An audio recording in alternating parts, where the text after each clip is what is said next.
ಸಲ ಕೆಲವರನ್ನು 10 ಬಾರಿ ನೋಡಿರ್ತೇವೆ, ಆದರೆ ಅವರ ಮುಖ ನೆನಪಾದರೂ ಅವರ ಹೆಸರು ನೆನಪಾಗಲ್ಲ. ಕೆಲವೊಂದು ಸಲ ಹೆಸರು ನೆನಪಾದರೂ ಮುಖ ನೆನಪಾಗಲ್ಲ.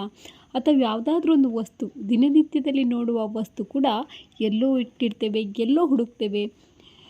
ಹಲವಾರು ಕಾರಣಕ್ಕೆ ಸಣ್ಣ ವಯಸ್ಸಲ್ಲಿರ್ಬೋದು, ಮಧ್ಯ ವಯಸ್ಸಲ್ಲಿರ್ಬೋದು, ಅಥವಾ ವಯಸ್ಸಾದಾಗ ಇರ್ಬೋದು, ನೆನಪಿನ ಶಕ್ತಿ ಕುಂತ ಹೋಗ್ತದೆ ಅಥವಾ ನೆನಪಿನ ಶಕ್ತಿ ಕಡಿಮೆ ಆಗುತ್ತೆ. ಅದಕ್ಕೊಂದು ಅತ್ಯಂತ ಸುಲಭವಾದಂತಹ ಹಾಗೆ ಅಷ್ಟೇ ಪರಿಣಾಮಕಾರಿಯಾದಂತಹ ಒಂದು ವಿಡಿಯೋವನ್ನು ಮಾಡ್ತಾ ಇದ್ದೇನೆ. ಅತ್ಯಂತ ಸುಲಭವಾಗಿ ಮಾಡುವಂಥದ್ದು.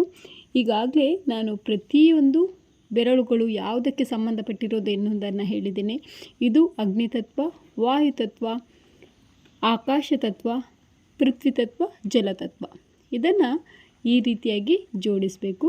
ಈ ರೀತಿಯಾಗಿ 5 ನಿಮಿಷ ದಿನನಿತ್ಯದಲ್ಲಿ ಮಾಡ್ತಾ ಇದ್ದರೆ ನಮ್ಮ ನೆನಪಿನ ಶಕ್ತಿ ಏನಿದೆ ಅದು ಹೆಚ್ಚಾಗುತ್ತೆ. ಹಾಗೆಯೇ ಮೆದುಳು ಅತ್ಯಂತ ಚುರುಕಾಗಿ ಕಾರ್ಯನಿರ್ವಹಿಸ್ತದೆ.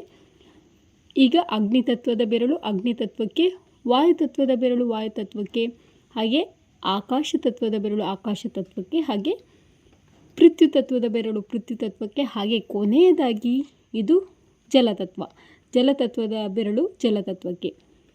ನೋಡಿ, ಈ ರೀತಿ ನಿರಂತರವಾಗಿ ಮಾಡ್ತಾ ಇದ್ದರೆ ನಮ್ಮ ಒಂದು ಜ್ಞಾಪಕ ಶಕ್ತಿಯ ಕೊರತೆ ಅಥವಾ ಮರೆವಿನ ಸಮಸ್ಯೆ, ಈ ಸಮಸ್ಯೆಯಿಂದ ಹೊರಬರೋದಷ್ಟೇ ಅಲ್ಲದೆ ನಮ್ಮ ಉತ್ತಮ ರೀತಿಯಂತಹ ಮೆದುಳಿನ ಚುರುಕುತನವನ್ನು ಹೆಚ್ಚು ಮಾಡಬಹುದು.